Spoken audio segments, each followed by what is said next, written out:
Hi friends, இன்றைக்கி நம்ம சேனலில் பாரம்பரியமான ஸ்வீட்டு கடலைப்பருப்பு உட்கார செய்ய போகிறோம். உட்காரன்னு சொல்லும்போது செட்டிநாடு பக்கம் பாசிப்பருப்பு சேர்த்து செய்வாங்க, கடலைப்பருப்பு சேர்த்து செய்கிறதும் உண்டு. அதனால் வீடியோவை ஸ்கிப் பண்ணாமல் கடைசி வரைக்கும் பாருங்கள். இந்த கடலைப்பருப்பு உட்காரைக்கு நான் எடுத்திருக்க அளவு 1 கப் கடலைப்பருப்பு, 1 ஸ்பூன் நெய் விட்டு வறுத்துட்டு 2 மணி நேரம் ஊற வச்சு அரைச்சி எடுத்து வச்சாச்சு. அடுத்து ஒரு கடாயில் 1 டேபிள் ஸ்பூன் நெய் சேர்த்து கடலைப்பருப்பு விழுத வதக்கணும். ஆரம்பத்தில் கெட்டியாக தெரியும், வதக்க வதக்க நல்லா உதிரியாகும். நல்லா வறுபட்டால் தான் ஃப்ளேவர் நல்லாயிருக்கும். புட்டு மாவு அளவுக்கு நல்லா வறுபட்டு உதிரியாக வந்ததும் தனியாக ஒரு பிளேட்டில் எடுத்து வச்சிடலாம். அதே கடாயில் 3/4 கப்பு வெல்லம், 1/4 கப்பு தண்ணி சேர்த்து நல்லா கரைச்சிட்டு கொதிக்க விடணும். வெள்ளைப்பாகு கெட்டியாகிற அளவுக்கு கொதிச்சா போதும். இந்த பாகுபதம் எல்லாம் தேவையில்லை.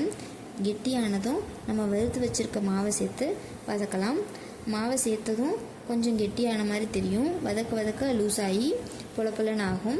நல்லா வறுபட்டு பொலப்பொலன்னு ஆனதுக்கப்புறம் நம்ம எடுத்து வச்சுருக்க 1/2 கப் தேங்காய் துருவலை சேர்த்துடலாம். தேங்காய் துருவல் சேர்த்ததுக்கப்புறம் 1 நிமிஷம் ஹை ஃப்ளேமில் வச்சு நல்லா வதக்கணும். ஏலக்காய் தூளையும் சேர்த்துக்கலாம். ஏலக்காவை நான் ஆரம்பத்திலே சேர்த்ததுனால இப்போ சேர்க்கல.